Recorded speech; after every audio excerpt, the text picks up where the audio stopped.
Youth meeting ഏറ്റവും അനുഗ്രഹമായിരുന്നു.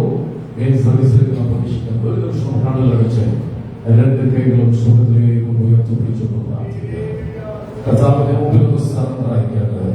അവർ ഉന്നതനെങ്കിലും താഴ്മയുള്ളവരെ കടാക്ഷിക്കുന്ന കർത്താവ്, ഭക്തപൂർണനായ കർത്താവ്, തേജോവനായ കർത്താവ്, ഏഴ് വിളക്കിൻ നടുവിൽ ഉലാവുന്നവനായ കർത്താവ്, ഇന്ന് മകനാണ് നടുവിൽ എഴുന്നള്ളി വന്നതിനാൽ എല്ലാവരും അതരങ്ങൾ തുറന്ന ദൈവത്തിന് സ്തോത്രം ചെയ്യുന്നുണ്ട്.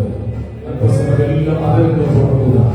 സ്തോത്രത്തെ യാഗമർപ്പിക്കുന്നവർ ദൈവത്തെ മഹത്വപ്പെടുത്തുമ്പോൾ സ്തുതികൾ ഉയരട്ടെ.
സ്തുതികളിൽ വസിക്കുന്ന കർത്താവിന്റെ പകൽ നമ്മുടെ നടുവിൽ എഴുന്നള്ളി വന്നതുകൊണ്ട് രണ്ട് കൈകൾ എത്രത്തോളം ഉച്ചത്തിൽ അടിക്കാൻ പറ്റുമോ അത്രത്തോളം രണ്ട്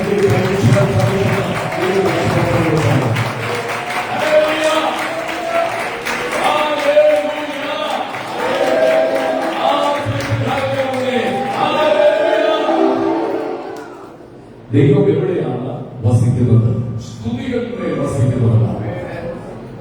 ആ അനക്കൊമ്പുകൊണ്ടുള്ള സിംഹാസനത്തിൽ ഈട്ടിയുടെയും സിംഹാസനത്തിൽ അല്ലേശ്വരിക്കുന്നത് അവൻ സ്തുതിയുടെ മേലിരിക്കുന്ന വസിക്കുന്നവരാണ്. സ്തുതിയുടെ നടുവിൽ വസിച്ച കർത്താവ് നമ്മുടെ നടുവിൽ എഴുന്നള്ളി ചേർന്ന് പാടിക്കൊണ്ട് ആത്മാവിൽ കൈയടിച്ച് ദൈവത്തിന് മഹത്വം കൊടുക്കുക. കൈത്താളം കൊട്ടി ദൈവത്തെ ആരാധിക്കട്ടെ. കമ്പിയുള്ള വീടുകൊണ്ട് ദൈവത്തെ ആരാധിക്കട്ടെ. ഉച്ചനാദമുള്ള കൈത്താളം, ഉച്ചനാദമുള്ള കൈത്താളം എങ്ങനെയാണ്? കൈയൊന്ന് കൊട്ടിക്ക്, കൈയൊന്ന് കൊട്ടിക്ക്. ഇത് കൈത്താളമാണ്. ഇനി അത്യുച്ചനാദമുള്ള കൈത്താളം എങ്ങനെയാണ്? അത്യുച്ചനാദമുള്ള കൈത്താളം ഉച്ചത്തെ കൈയടിച്ച് വീടിനോടും ജീവിതത്തോടും കൂടി അവരെ ആരാധിക്കട്ടെ. തപ്പിനോടും നൃത്തത്തോടും കൂടെ ദൈവത്തെ ആരാധിക്കട്ടെ. ആരാധന ദൈവത്തിന്റെ സൂക്ഷ്മമായി തീരട്ടെ. യേശുവിന്റെ ദൈവത്തെ പോലെ വേറൊരു ദൈവമില്ല.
ഒരു നിമിഷം നേരം മതി, ബാലൻസ് തെറ്റാൻ ഒരു സെക്കൻഡ് മതി. പക്ഷെ ഇന്ന് പകൽ കൃപയാൽ നമ്മെ കൊണ്ടുവന്ന ദൈവത്തിന് സന്തോഷത്തോടെ ദൈവത്തിന് താല്പര്യ പറഞ്ഞാല് കണ്ടുവച്ചു നാം ഒന്നിച്ച് ദൈവസന്നിധിയിൽ പ്രാർത്ഥിക്കാൻ പോവുകയാണ്. ദൈവത്തിന്റെ വലിയ കൃപയായി നമ്മുടെ നടുവിലുണ്ട്. മഹത്വപൂർണനായ കർത്താവ് നമ്മുടെ നടുവിൽ എഴുന്നള്ളി വന്നിട്ടുണ്ട്. ദൈവത്തിന്റെ സാന്നിധ്യമുള്ള ദൈവം നമ്മെ മൂടേണ്ടത് നാം ഒന്നിച്ച് കർത്താവിനോട് പ്രാർത്ഥിക്കാം. ദൈവം ഇതുപോലെ നമ്മെ സൗഖ്യമാക്കണം. അനേക രോഗികൾ എന്ന് പകരം ഇവിടെ വന്നിട്ടുണ്ട്. സൗഖ്യത്തിന് വേണ്ടി, വിടുതലിന് വേണ്ടി അവരെ കർത്താവ് തൊട്ട് വിടുവിക്കേണ്ടത് നാം ഒന്നിച്ച് പ്രാർത്ഥിക്കുമ്പോൾ ഉയർത്തി പ്രാർത്ഥന നമ്മെ സാധിക്കും.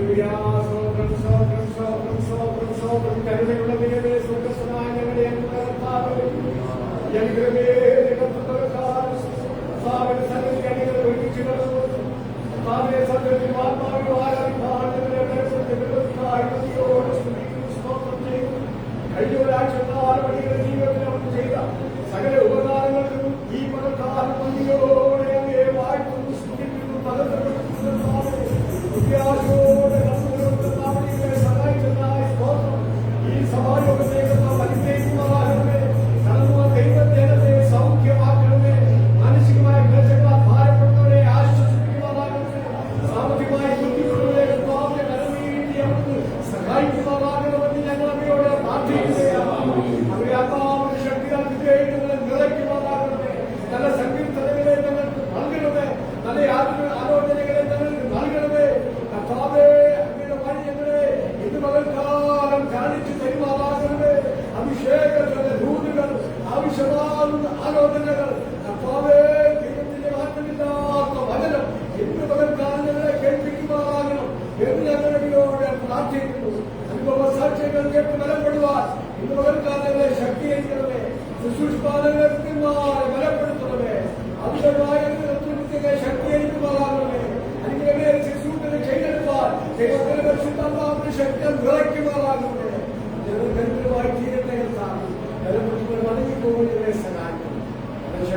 പ്രാർത്ഥന കേട്ടതിനായി സ്തോത്രം. യേശുവിന്റെ നാമത്തിൽ തന്നെ. ലോകത്തിലെ മുഴുവൻ കല്ലറകളും അടഞ്ഞു കിടക്കുമ്പോൾ തുറന്ന ഒറ്റ കല്ലറയുള്ളൂ. അത് ആരുടെ കല്ലറയാണ്? അത് ഓർക്കം പറഞ്ഞിട്ട് എല്ലാ മഹാന്മാരുടെ കല്ലറകളും അടഞ്ഞു കിടക്കുക.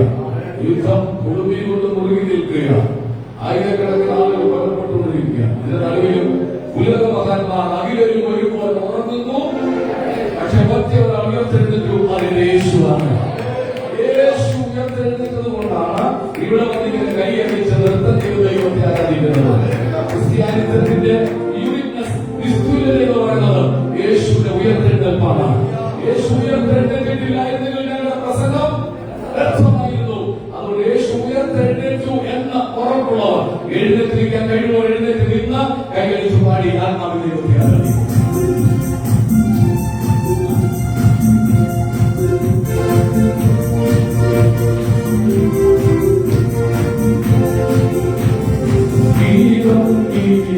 Jaya Jaya Geetam, Madhu Vishwavardhane, Geetam Geetam.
ഇതിന്റെ നടുവിൽ അനുഭവിക്കുന്ന ദൈവമക്കൾ ആ രണ്ട് കൈകളും ശബ്ദത്തിലേക്ക് ഉയർത്തിപ്പിടിച്ചു. മഹോന്നതനായ ദൈവം, പ്രപഞ്ച ശ്രേഷ്ഠമായ കർത്താവ് നമ്മൾ നടുവിൽ എഴുന്നള്ളി വന്നിട്ടുണ്ട്. അവന്റെ സാന്നിധ്യം അനുഭവിക്കുന്ന ദൈവമക്കൾ എല്ലാ കടകളും അടച്ചു നിറഞ്ഞു നിൽക്കുന്ന ഒരു മഹത്വം ഈ ഹോളിനകത്തുണ്ട്. നിറഞ്ഞു നിൽക്കുന്ന ഒരു സാന്നിധ്യം ഇതിനകത്തുണ്ട്. ജീവിതയാത്രയിൽ ഓടി തളർന്നിരിക്കുന്ന ആരെങ്കിലും ഉണ്ടോ? മുന്നോട്ട് പോകാൻ കഴിയാത്ത ഭാരപ്പെടുന്ന ആരെങ്കിലും ഉണ്ടോ? ഇന്ന് പകൽ നിനക്ക് കനൽ വെച്ചോട്ടാണെയും വെള്ളം അവരുടെ വന്നിട്ടുണ്ട്. സങ്കടങ്ങൾ മാറ്റുന്നത് ചെയ്യുമ്പോൾ വേദനകൾ മാറ്റുന്നത് ചെയ്യുമ്പോൾ യുദ്ധമാറ്റത്തിന് നടുവിൽ എഴുന്നള്ളി വന്നിട്ടുണ്ട്. അത് തിരിച്ചറിയുന്നു.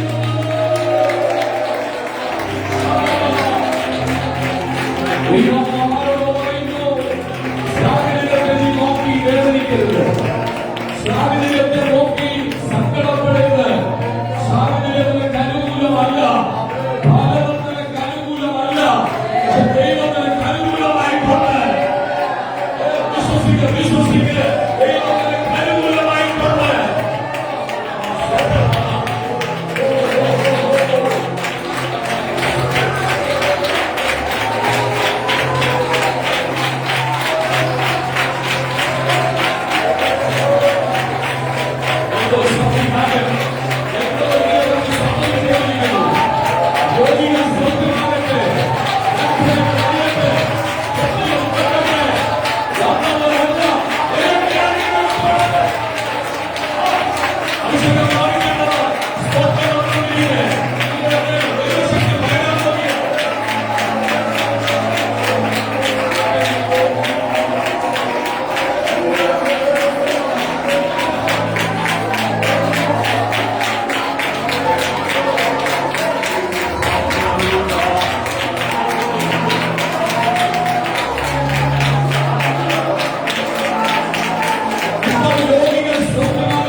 ചില പ്രശ്നങ്ങൾ ഇന്ന് പകൽ കർത്താവിക്കാൻ പോകുന്നു.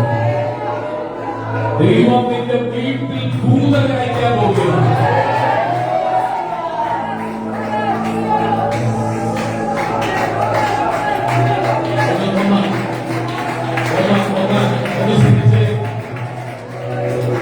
എനിക്കറിയത്തില്ല ബ്ലാങ്കറ്റ് കൊണ്ട് മൂടുന്നതോ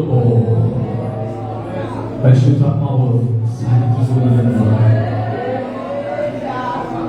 അല്പസമയം കൈ അടിക്കുന്നില്ല.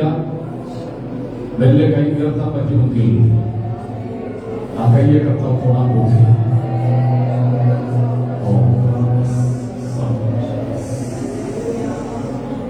ഭയങ്കര ദൈവ സാന്നിധ്യം. എല്ലാവരും പ്രാർത്ഥിച്ചുകൊണ്ടിരുന്നു. ഒന്ന് രണ്ട് പേരെ തൊട്ട് പ്രാർത്ഥിക്കാൻ എനിക്ക് നിയോഗം കിട്ടുന്നുണ്ട്. നിങ്ങൾ പ്രാർത്ഥിച്ചുകൊണ്ട് കൈ ഉയർത്തി യേശുവെ വിളിച്ചാൽ യേശുവെ എന്ന് വിളിച്ചാൽ യേശുവെ എന്ന് വിളിച്ചാൽ യേശുവെ എന്ന് വിളിച്ചാൽ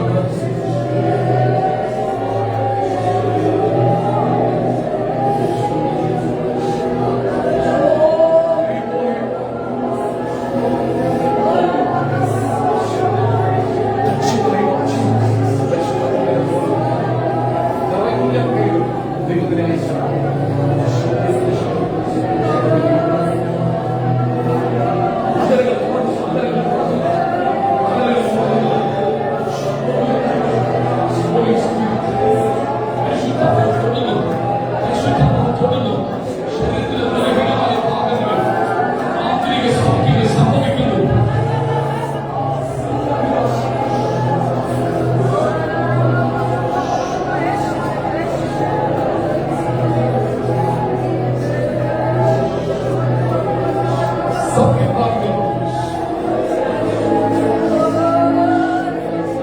എന്തോ എല്ലാവരും ആത്മസ്വം യേശുവേ എന്ന് വിളിച്ചാൽ ശുഭകൾക്ക് യേശുവേ എന്ന് വിളിച്ചാൽ ഭയങ്കര സ്വാധീനം സംഭവിക്കുന്നു.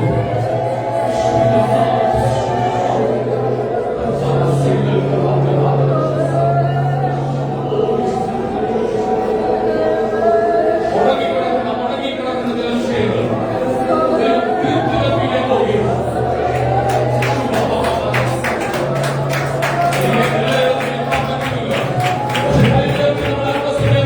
ദൈവത്തെ സ്തുതിക്കാൻ പോവുകയാണ്.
ഒരിക്കൽ കൂടെ ആ കൈയോട് ഉയർത്തിപ്പിടിച്ചുകൊണ്ട് സ്തോത്രം പറയുന്നില്ല, എന്റെ ഭാഷ പറയുന്നില്ല, കൈയടിക്കുന്നില്ല, കടന്നു അവന്റെ മുഖത്തെ നോക്കി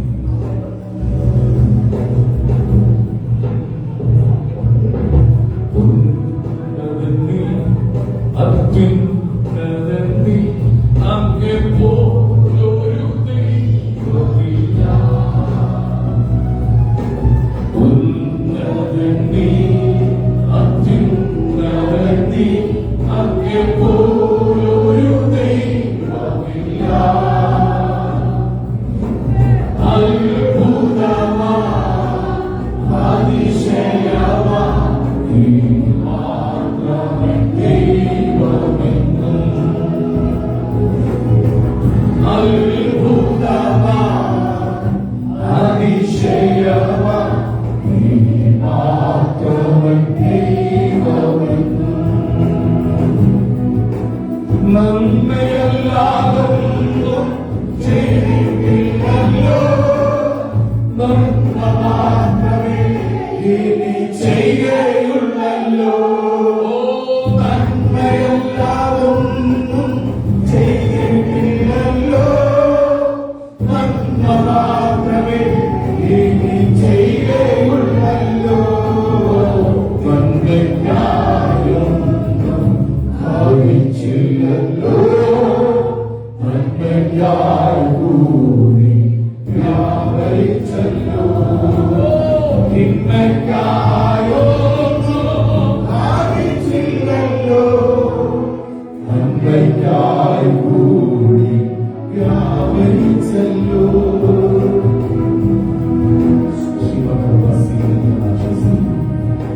കർത്താവേ, ശത്രു തിന്മയ്ക്ക് ചെയ്തതുപോലും ദൈവം നന്മയ്ക്കാക്കി മാറ്റി. ആ വിശ്വസ്തതയ്ക്ക് നമ്മൾ നന്ദി പറയുന്നു. യേശുവിൻ നാമത്തിൽ തന്നെ.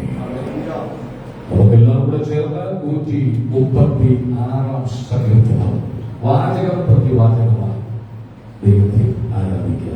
എല്ലാ വാക്യത്തിന്റെ ആദ്യത്തെ ലൈൻ ഞാൻ പറയുമ്പോൾ അവൻ നല്ലവനല്ലോ, അവന്റെ ദയ എന്നേക്കുമുള്ളതെന്ന് വാക്യത്തിന്റെ ആദ്യത്തെ ലൈൻ ഞാൻ പറയുമ്പോൾ അവൻ നല്ലവനല്ലോ അവന്റെ ദയ എന്നേക്കുമുള്ളത് നിങ്ങൾ ശബ്ദമുയർത്തി പറയണം. യഹോവയ്ക്ക് സ്തോത്രം ചെയ്യുവീൻ. ദൈവത്തിന് സ്തോത്രം ചെയ്യുവീൻ. കർത്താവിന് സ്തോത്രം ചെയ്യുവീൻ. ഏകനായി മഹാത്ഭുതങ്ങളിൽ പ്രവർത്തിക്കുന്നവന്, ജ്ഞാനത്തോട് ആകാശങ്ങളെ ഉണ്ടാക്കിയവന്, ഭൂമിയെ വെള്ളത്തിന്മേൽ വിരിച്ചവന്, വെളിച്ചങ്ങളെ ഉണ്ടാക്കിയവന്, പകൽ വാഴുവാൻ സൂര്യനെയും രാത്രി വാഴുവാൻ ചന്ദ്രനെയും നക്ഷത്രങ്ങളെയും ഉണ്ടാക്കിയവന്, ഇസ്രായേലിലെ കടിഞ്ഞൂലുകളെ സംഹരിച്ചവന്, അവരുടെ ഇസ്രായേലിനെ പുറപ്പെടുവിച്ചവന്, ബലമുള്ള കൈകൊണ്ടും നീട്ടിയ ഭുജം കൊണ്ടും തന്നെ ചെങ്കടലിനെ രണ്ടായി വിഭാഗിച്ചവന്, അതിനെ നടുവിൽ കൂടി ഇസ്രായേലിനെ കടത്തിയവന്, സൈന്യത്തെ ചെങ്കടലിൽ തള്ളിയിട്ടവന്, തന്റെ ജനത്തെ മരുഭൂമിയിൽ കൂടെ നടത്തിയവന്, രാജാക്കന്മാരെ സംഹരിച്ചവന്, ശ്രേഷ്ഠ രാജാക്കന്മാരെ നിഗ്രഹിച്ചവന്, അമോരുടെ രാജാവായ സീഹോനെയും രാജാവായ ഓഗിനെയും ദേശത്തെ അവകാശമായി കൊടുത്തു. ഇസ്രായേലിനെ അവകാശമായി തന്നെ നമ്മുടെ താഴ്ചയിൽ നമ്മെ ഓർത്തവന്, നമ്മുടെ വൈദ്യുതിയുടെ കൈ നമ്മെ പിടിപ്പിച്ചവന്, സകലതരത്തിലും ആഹാരം കൊടുക്കുന്നവന്, സ്വർഗ്ഗസ്ഥനായ ദൈവത്തിന് സ്തോത്രം ചെയ്യുവീൻ. ദൈവം നല്ലവനാണെങ്കിൽ ശബ്ദവും ഉയർത്തി ഉറക്കൊരു ഹല്ലേലൂയ പറഞ്ഞാട്ടെ. കനത്ത ഇടിമുഴക്കം പോലെ സ്വർഗത്തിൽ ഞാൻ പിന്നെയും കേട്ടത്, മഹാപുരുഷാരത്തിന്റെ ഘോഷം പോലെ സ്വർഗത്തിൽ ഞാൻ പിന്നെയും കേട്ടത്, സൈനികന്മാർ വീണ വീട്ടുന്നത് പോലെ സ്വർഗത്തിൽ ഞാൻ പിന്നെയും കേട്ടത്. രക്ഷിപ്പാൻ ആഹാരം തന്ന ദൈവത്തിന് സ്തോത്രം ചെയ്യാം. വസ്ത്രം തന്ന ദൈവത്തിന് സ്തോത്രം ചെയ്യാം. പാർപ്പിടം തന്ന ദൈവത്തിന് സ്തോത്രം ചെയ്യാം. അവൻ നല്ലവനല്ലോ, അവന്റെ ദയ എന്നേക്കുമുള്ളത്. ഹൃദയത്തോട് സംസാരിക്കുന്നതിന് വായടച്ച് നിശബ്ദമായ ദൈവത്തെ കാത്തുനിൽക്കാം.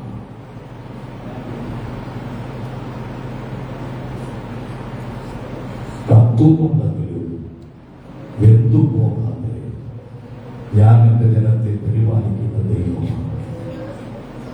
ആളുകൾ പറഞ്ഞു കത്തിത്തീർന്നു, ഇനിയും തല ഉയരത്തിൽ നിന്ന് പ്രവചിച്ചവരുടെ മുമ്പിൽ ഞാൻ എന്റെ ജനത്തെ അഭിമാനത്തോട് നടത്താൻ പോവുകയാണ്.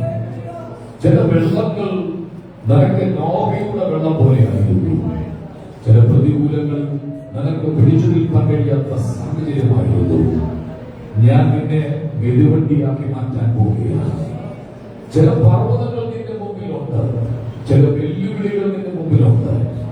ആരും സഹായിക്കാനില്ലാതെ തനിച്ച് നിന്നെ ആക്കിയത് ഏറ്റവും മൂർച്ചയുള്ള ഒരു ആയുധമാക്കി നിന്നെ തീർക്കാൻ വേണ്ടിയാണ്. ഞാൻ നിന്നെ കൈവിടുന്ന ദൈവമല്ല, ഞാൻ നിന്നെ ഉപേക്ഷിക്കുന്ന കർത്താവല്ല. ഒരമ്മ തന്റെ കുഞ്ഞിനെ മറക്കും, അവൾ മറന്നാലും ഞാൻ നിന്നെ മറക്കുന്ന ദൈവമല്ല. ആരുമില്ലെന്ന് കരുതി കഴിഞ്ഞ ദിവസം നീ ഭാരപ്പെട്ടപ്പോ, ഒരു മനുഷ്യനും ആശ്വാസം പറയാനില്ലാതെ നീ വേദനിച്ചപ്പോ, എന്റെ ഭുജമില്ല നിന്നെ വിടിവിപ്പാൻ ഇറങ്ങി വന്നത്. ഇന്നിപ്പോ ഞാൻ എന്റെ ജനത്തിനു വേണ്ടി വലിയ കാര്യങ്ങൾ ചെയ്യാൻ പോവുകയാണ്.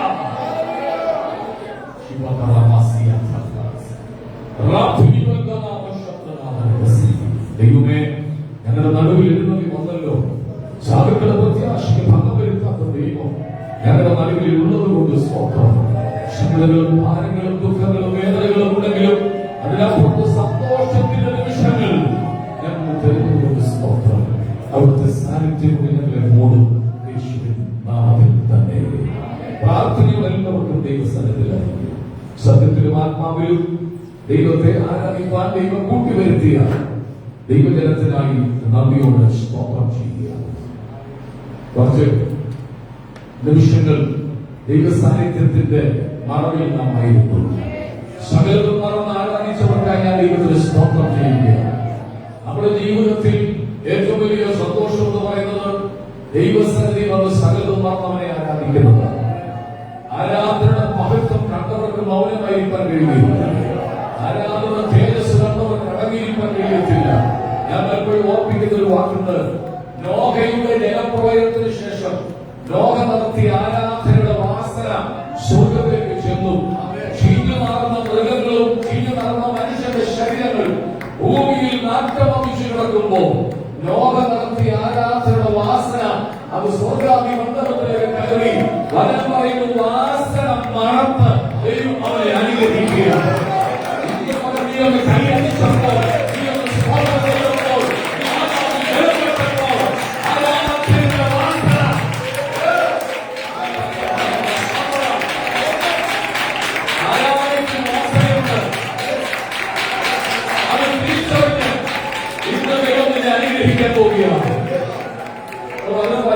ആണും പെണ്ണുമായി അവരെ സൃഷ്ടിച്ച നാളിൽ ദൈവത്തെ അനുഗ്രഹിച്ചു. അനുഗ്രഹത്തെ ശാപമായി മാറി. എവിടെയെന്നറിയാമോ? ഏതൻ തോട്ടത്തിൽ ശാപമായി മാറി. കഴം പറിച്ചു തിന്നപ്പോൾ ശാപമായി മാറി, ബന്ധനമായി മാറി. തോട്ടത്തിൽ അവരെ പുറത്താക്കി കളഞ്ഞു. കായലും ഹാബേലും ജനിക്കേണ്ടത് തോട്ടത്തിനകത്തായിരുന്നു. പ്രസവവേദന ഏറ്റവും വേദനാജനകവും അന്തരീക്ഷത്തിലേക്ക് കുടുംബങ്ങൾ കടന്നുപോയി. അത് തീർന്നത് താല്പര്യമില്ല. ഒരു മുൾക്കിരീടം അവന്റെ തലയിൽ വെച്ചു. മുൾക്കിരീടം തലയിൽ വെച്ച് തലയിൽ മുൾക്കിരീടം അടിച്ചിറക്കിയപ്പോ മുള്ളും മഴക്കാരെയും മുളച്ചു വന്ന ഭൂമിയെ ദൈവം അനുഗ്രഹമാക്കി മാറ്റുകയാണ്. ഈ അനുഗ്രഹത്തിന് വേണ്ടി ഒന്നും ഓടി നടക്കേണ്ട. അനുഗ്രഹം എന്താണെന്ന് തിരിച്ചറിഞ്ഞ് നീ അതിലേക്ക് കാല് വയ്ക്കുമ്പോഴാ ദൈവം കടത്തി വെളിപ്പെടുന്നത്.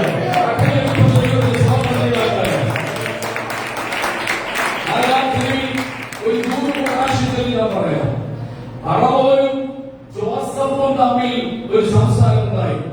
ജോസഫിനെ കുറിച്ച് വായിക്കുന്നു, ദൈവാത്മാവുള്ള ഒരു മനുഷ്യനെ പോലെ വേറെ കണ്ടെത്താൻ കഴിയുമോ? അത് ജോസഫ് ദൈവാത്മാവുള്ള മനുഷ്യനായിരുന്നു. ജോസഫ് പറയാതെ നായി പോലും ശബ്ദം ഉണ്ടാക്കത്തില്ലെന്ന് പറയുമ്പോൾ നിങ്ങൾ ചിന്തിച്ചു നോക്ക്. ദൈവാത്മാവുള്ള മനുഷ്യൻ ദൈവാത്മാവില്ലാത്ത ഫറവോനോട് 2-3 മിനിറ്റ് നേരമേ സംസാരിച്ചുള്ളൂ. പെട്ടെന്ന് ഫറവോൻ മോതിരം ഊരി ജോസഫിന്റെ കൈക്കിട്ടു. ഈ ദൂത് ഞാൻ പറയാം, ആ ചില അംഗീകാരങ്ങളും ചില പദവികളും ദൈവം നിങ്ങൾക്ക് തരാൻ വേണ്ടി പോവുകയാണ്. ആത്മാവുമായി സംസാരിച്ചു തുടങ്ങുന്നു. ആത്മാവുമായി ആരാധിച്ചു തുടങ്ങുന്നു.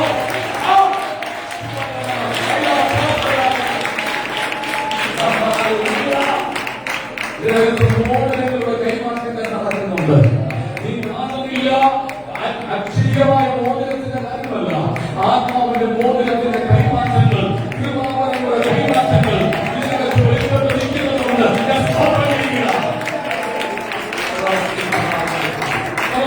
വളരെ പ്രാർത്ഥന ദിവസമായി വായിച്ച സംഗീതം അവൻ പെട്ടെന്ന് പറഞ്ഞ് വാക്ക് അവസാനിപ്പിക്കാം. നമ്മുടെ പല പ്രിയപ്പെട്ട പുതിയതായി നമ്മോടൊപ്പമുണ്ട്.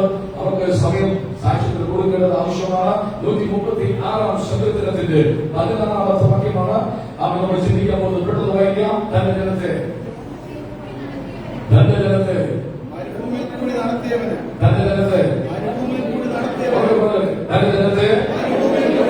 ദൈവത്തിന് തന്റെ ജനത്തെ നടത്താൻ വേറെ വഴികളില്ലേ?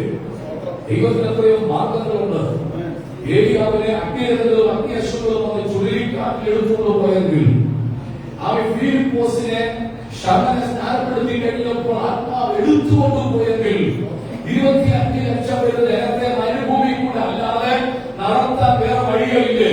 ഇന്ന് ഈ ചോദ്യം ചോദിക്കുന്ന ആരെങ്കിലും ഉണ്ടെങ്കിൽ ഞാൻ പറയാം, പ്രാർത്ഥിച്ചിട്ട് കഷ്ടത നീങ്ങുന്നില്ല, ഉപവസിച്ചിട്ടും വേദന മാറുന്നില്ല, കരഞ്ഞിട്ടും പല വിഷയത്തിന് മറുപടി കിട്ടുന്നില്ലെങ്കിൽ ഞാൻ ആത്മാവിൽ കാര്യം പറയാം. ഈ മരുഭൂമി ദൈവത്തെ നടത്തുന്നത് ദൈവത്തെ പഠിപ്പിക്കാൻ വേണ്ടിയാണ്.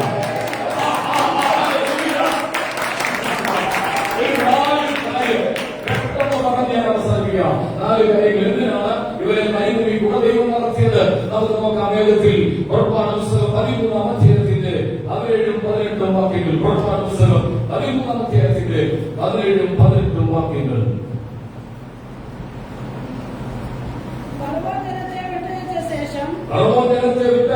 സുവിശേഷം ഫിലിസ്ത്യരുടെ ദേശത്തു കൂടിയുള്ള വഴി ആ അടുത്തത് എന്നുവരെങ്കിലും ജനം യുദ്ധം കാണുമ്പോൾ പക്ഷേ അനുദമിച്ച് നിങ്ങൾ ശ്രദ്ധിച്ചാട്ട് ഈജിപ്തിൽ നിന്നും കനാൻ നാട്ടിലെത്തുവാൻ 3-4 ദിവസം മതി.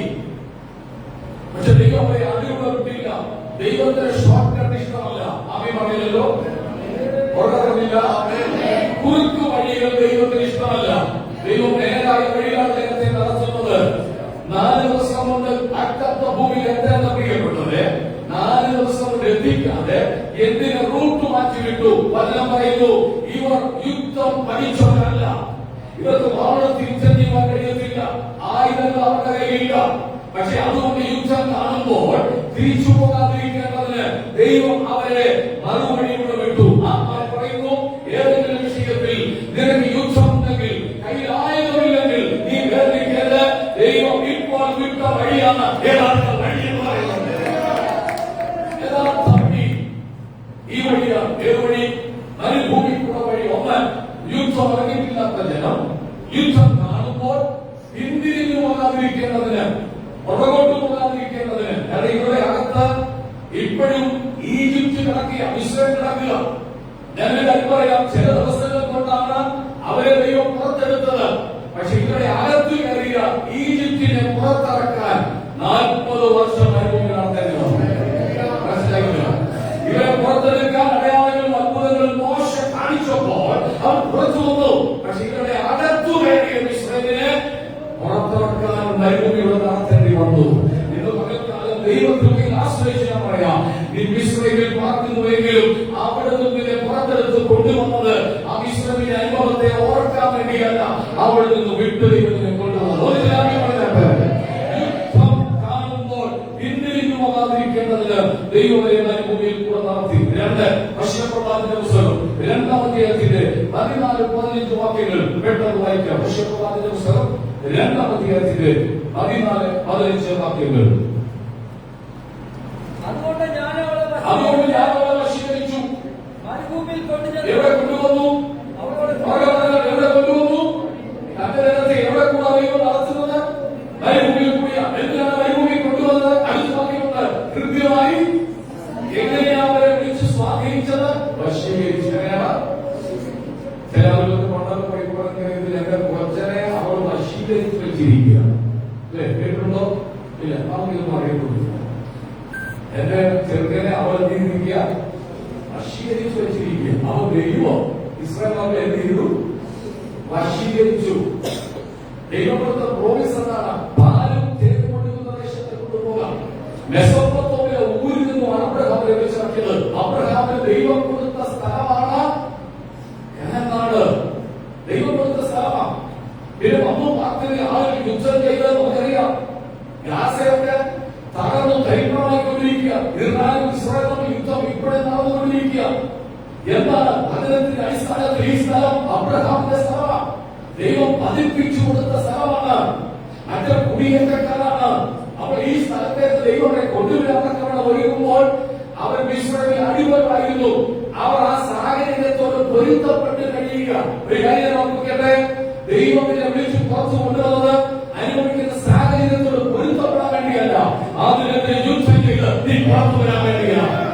സാഹചര്യങ്ങൾ, സമ്മർദ്ദങ്ങൾ നിങ്ങൾ ഒതുക്കി കൂട്ടി ഒരു ഭൂമിക്കകത്തേക്ക് ഒതുക്കാൻ ശ്രമിക്കുമ്പോൾ പറയാനില്ല, ഇത് വാഴ്ത്തത്ത ഭൂമിയല്ല, വാഴ്ത്തത്ത ഭൂമിയിലേക്ക് ഞങ്ങൾ പുറപ്പെടാൻ തയ്യാറാണ്. അപ്പോൾ ദൈവം ഇസ്രായേൽ മക്കളെ വശീകരിച്ചു. എന്താ വശീകരിച്ച്?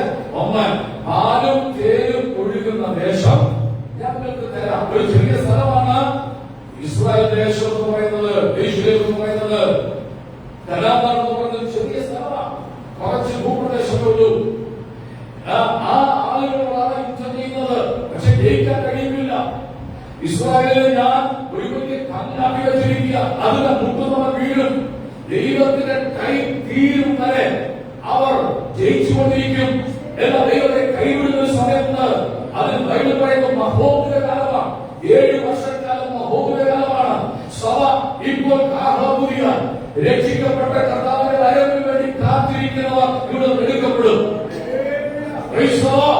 അടുത്ത നിമിഷം സമാധാനത്തിന്റെ ആ രംഗപ്രവേശനം ചെയ്യും. ലോകത്തിന്റെ സമാധാനം ഞാൻ തരാമെന്ന് പറഞ്ഞ് രംഗപ്രവേശനം ചെയ്യുന്ന മനുഷ്യരിലൂടെ ദുരാത്മാവ് വൈശാലികമാണ്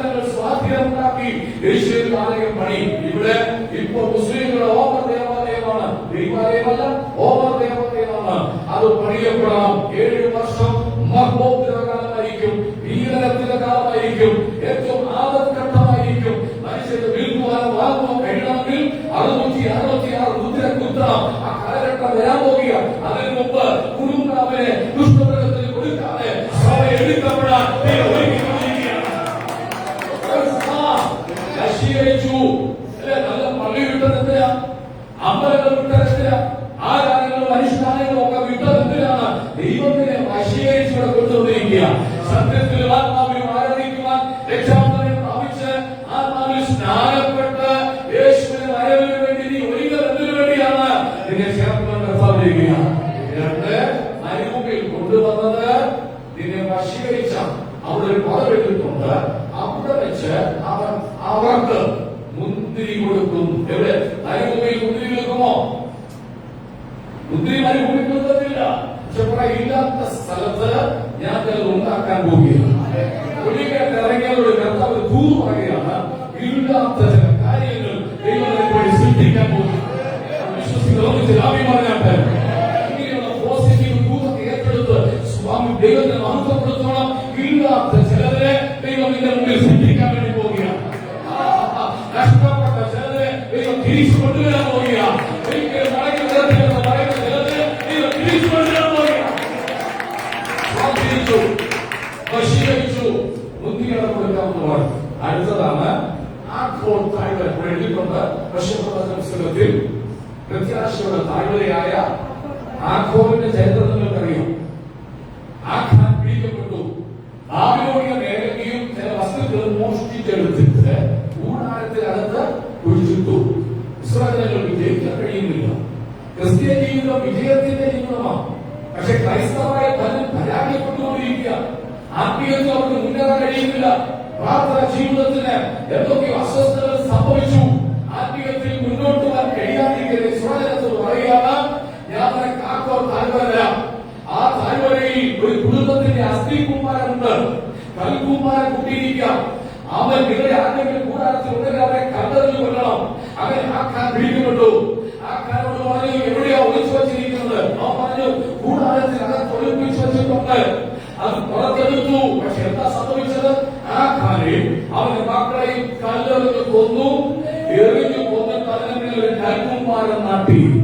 എല്ലാം ശാപമാണ്. മറുപടി കിട്ടത്തില്ല. മുന്നോട്ട് അധികം നാൾ പോകാൻ ഒക്കത്തില്ലെന്ന് ആരെങ്കിലും പറയുന്നെങ്കിൽ ശാപിക്കപ്പെട്ട ചിലതിനെ ദൈവം അനുഗ്രഹമാക്കി മാറ്റാൻ പോകുക.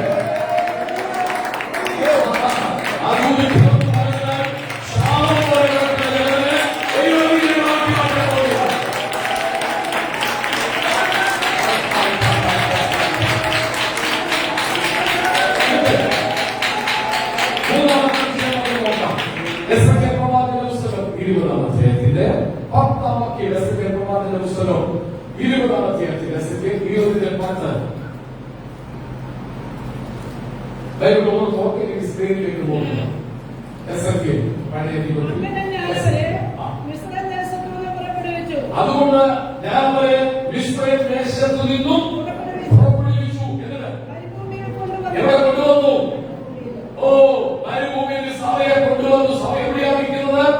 മരുഭൂമിയുടെ അവസ്ഥയ. എന്തിനാണ് മരുഭൂമി കൊണ്ടുവന്നത്? ഞാൻ എന്റെ ചട്ടങ്ങളും എന്റെ വിധികളും അവർക്ക് കൊടുക്കാൻ. അവന് മിസ്രയീമിലായിരുന്നപ്പോൾ ചട്ടങ്ങളില്ല, പ്രമാണങ്ങളില്ല. നാടോടുമ്പോൾ നടുവെ ഓടുകയാണ്. ഇഷ്ടമുള്ള വഴിയിലൂടെ സഞ്ചരിക്കുക. അവർ ദൈവം പറയും, നിങ്ങൾക്കിപ്പോ ചട്ടങ്ങളില്ല, നിങ്ങൾക്കിപ്പോ പ്രമാണങ്ങളില്ല, നിങ്ങൾ ഇഷ്ടമുള്ളതിനൊക്കെ സേവിക്കുന്നു. അതുകൊണ്ട് ഞാൻ നിങ്ങൾക്ക് ഒരു പ്രമാണം തരാൻ പോകുക. ഏത് പ്രമാണം? ആ ഒരു ഭക്തിമയമായ പ്രമാണം. ദൈവത്തിന്റെ കൈ കണ്ടുകൊണ്ട് എഴുതിയ പ്രമാണം ദൈവത്തിന് കൈമാറുക. അത് വായിച്ച് ആ പ്രമാണം അനുസരിച്ച് ചുവടുകൾ വെക്കണം. ശ്രദ്ധിക്കണം, മിസ്രയീമിലായിരുന്നപ്പോൾ ഒത്തിരി വ്യാജമായ പ്രമാണങ്ങൾ നമുക്കുണ്ട്. എവിടെയെങ്കിലും പോകാൻ ഇറങ്ങുമ്പോൾ എതിരെ ആരെങ്കിലും വന്നാൽ എന്തിയത്തില്ല. ഓത്തിൽ ആളുമേൽ ആള് വന്നാൽ അവർക്ക് പൊയ്ക്കൂടാ. തിരിഞ്ഞൊരു വലിയ കൊടയിലെടുത്ത് കൊട കയ്യിലിട്ടുണ്ട്. എന്നാലും ഈ വരുന്ന കക്ഷി എന്ന പൊക്കോട്ടം തിരിഞ്ഞു നിൽക്കുക അല്ലേ? പല്ലി ചൊല്ലിയാൽ കണ്ടോ, ഞാൻ പറഞ്ഞിട്ട് നിങ്ങൾ വിശ്വസിക്കില്ല. പല്ലി ചൊല്ലിയില്ലേ ഇല്ലേ? ഫോണിന്റെ റിംഗ് അടിച്ചു കഴിഞ്ഞാൽ കണ്ടില്ലേ? കട്ടിലേറിയിരുന്ന് കാലാട്ടിയാൽ പിള്ളേരെ വഴക്ക് പറയില്ല. ചെയ്തിട്ട് കാലാക്കരുത്. എന്താ കാരണം? ദോഷം വരും. ഏത് ദോഷം? പണ്ടത്തെ വലിയപ്പ പറഞ്ഞ രാത്രി 5-6 കൂട്ടി മുറുക്കി ചോപ്പിച്ച് രാത്രി ഉറങ്ങുമ്പോൾ ഈ കോളാമ്പിക്കകത്ത് തുപ്പി നിറച്ചു വെച്ചിരിക്കുക. കൊച്ചുമോന് രാവിലെ വന്ന വലിയപ്പന്റെ നേരത്തെ കിടന്നുള്ളൂ. എന്നിട്ട് കട്ടിലേക്ക് അവൻ അഭ്യാസങ്ങൾ കളിക്കും. കാലൊക്കെ കാട്ടും. കാലാക്കുമ്പോൾ ഈ സാധനം എന്തോ കോളാമ്പി കോളാമ്പി മറിഞ്ഞു വീഴും. ദോഷം അത് ആചാരമാക്കി മാറ്റി. പലതും ആചാരമാക്കി മാറ്റി. മുഹൂർത്തമൊക്കെ ജനങ്ങളിലേക്ക് ഓർപ്പിക്കാം. ഒന്ന്, പഴയ പ്രമാണം നീ നോക്കരുത്. രാമി പറഞ്ഞേ ഉറക്കം പറഞ്ഞത് അത് നിനക്ക് വേണ്ട. വീട് പണിയുമ്പോൾ ലക്ഷങ്ങൾ തുടങ്ങി കഴിയുന്നെങ്കിലും ഒരു ബിംബം ഉണ്ടാക്കി മേലെ വെക്കും. കൈകൊക്കെ സൈഡിലോട്ട് നീട്ടി. എന്തുവാ? അത് കണ്ണു വയ്ക്കാതിരിക്കേണ്ടത്. പിന്നെ അവൻ വാസ്തു നോക്കുകയാണ്. ദർശനം കിഴക്കോട്ടാകണം. നിങ്ങൾ മുംബൈയിലുള്ള വലിയ മെട്രോപൊളിറ്റ സിറ്റിയിൽ വെച്ച് നോക്ക്. ദർശനം എങ്ങോട്ടാണ്? ഇഷ്ടമുള്ളതുള്ള ദർശനം. പക്ഷേ കിഴക്കോട്ട് ദർശനം വെച്ചില്ല കുഴപ്പം. കിച്ചൺ കിഴക്ക് വശത്ത് വേണം, അല്ലെങ്കിൽ കുഴപ്പം വരും. എന്താ കാരണം കിഴക്ക് വശത്ത് വെക്കുന്നത്? സൂര്യകിരണങ്ങൾ കിച്ചൺ ഭാഗത്തടുത്ത് ബാക്ടീരിയ അനന്ത നശിക്കാൻ വേണ്ടി കണ്ടുപിടിച്ചതാ. ക്ലോസറ്റ് വെക്കുമ്പോൾ ദർശനം ഇങ്ങനെ അറിയിക്കണം. കൃപയിൽ എന്റെ വീട് വെച്ചപ്പോൾ ഇതെല്ലാം ലംഘിച്ചാണ് ഞാൻ വെച്ചത്. ഒരു കുഴപ്പവും ദൈവം ഇതുവരെ വരുത്തിയില്ല. പെന്തക്കോസ്തരോട് ഞാൻ പറയട്ടെ, പഴയ ആചാരങ്ങളും അനുഷ്ഠാനങ്ങളും നോക്കി നിന്റെ കൃപ നീ കൈമാറ്റം ചെയ്യരുത്. ഒരു ചട്ടപ്രമാണം ദൈവം തന്നിട്ടുണ്ട്. ആരും പ്രകാരം മുന്നോട്ട് വെക്കണം. ആ ചട്ടപ്രമാണം അത് നമ്മൾ ഉറച്ചു നിൽക്കണം. അതുകൊണ്ട് ചെയ്യാൻ പാടില്ലാത്ത കാര്യങ്ങൾ ഏതാണ് നോക്കാം. ലേവ്യ പുസ്തകം 18-ാം അധ്യായത്തിന്റെ 1-ാം വാക്യം വായിക്കാം. കൈയടിയോ പ്രസംഗം സ്വതന്ത്രമൊന്നും വരത്തില്ല. ഈ പ്രസംഗത്തിൽ ശ്രദ്ധിക്കാനുള്ള കാര്യം നോക്കിക്കട്ടെ. ലേവ്യ പുസ്തകം 18-ാം അധ്യായത്തിന്റെ 1-ാം വാക്യം മുതൽ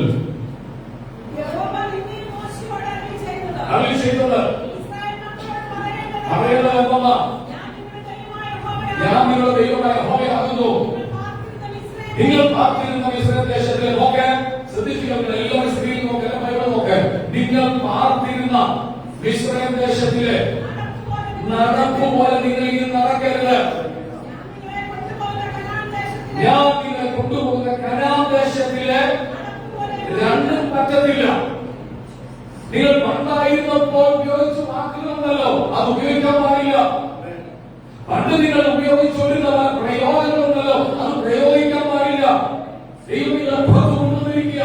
അപ്പൊ മിസ്രയീമിലെ നടപ്പ് പാടില്ല. പിന്നെ നിങ്ങൾ എത്തിയ ശേഷം അവിടെ ചില കാര്യങ്ങൾ കാണുമ്പോൾ അതുപോലെ നടക്കാൻ പറ്റത്തില്ല.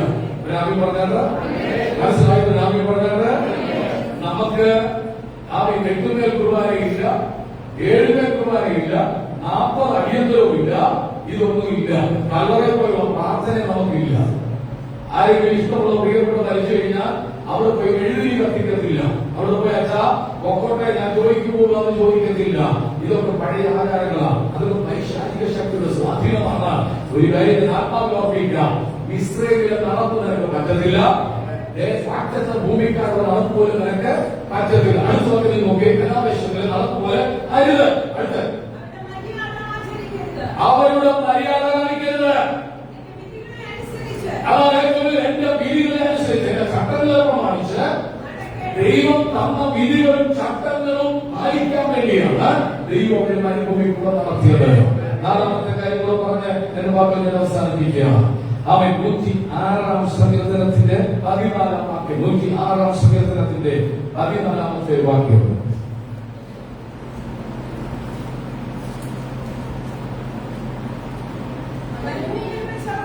മരുഭൂമിയിൽ നോക്ക്, മരുഭൂമിയിൽ കൊണ്ടുവന്നു. ഈ പറയുന്ന കാര്യങ്ങളെല്ലാം ശ്രദ്ധിക്കണം.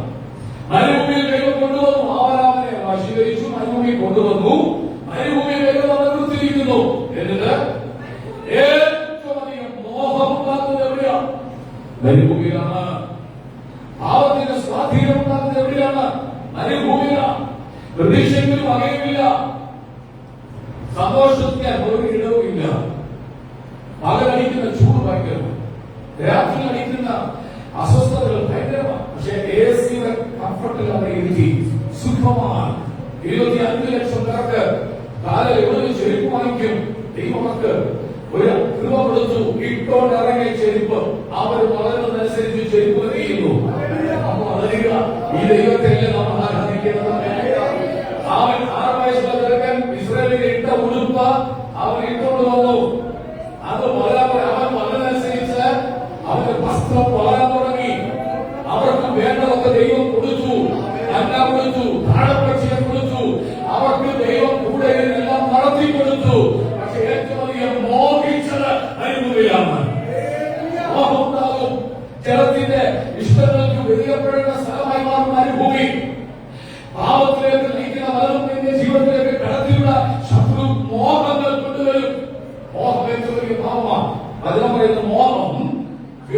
ധരിച്ച് മോഹം ചെയ്യുന്നു, ഗർഭം ധരിക്കുന്നു, ഒരു ഇഷ്ടം തോന്നി, ഒരു താല്പര്യം തോന്നി, ഒരു ആകർഷണം തോന്നി, അത് ഗർഭം ധരിക്കുന്നു. അത് പ്രസവിക്കുന്നത് എന്താണ്?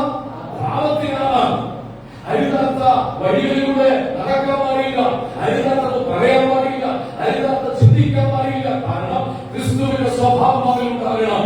ഈ ജനത്തെ മരുഭൂമിയിലൂടെ ദൈവം കൊണ്ടുവന്നത് ദൈവം അവരെ വാഗ്ദത്ത ഭൂമിയിൽ എത്തിക്കാൻ വേണ്ടിയാണ്.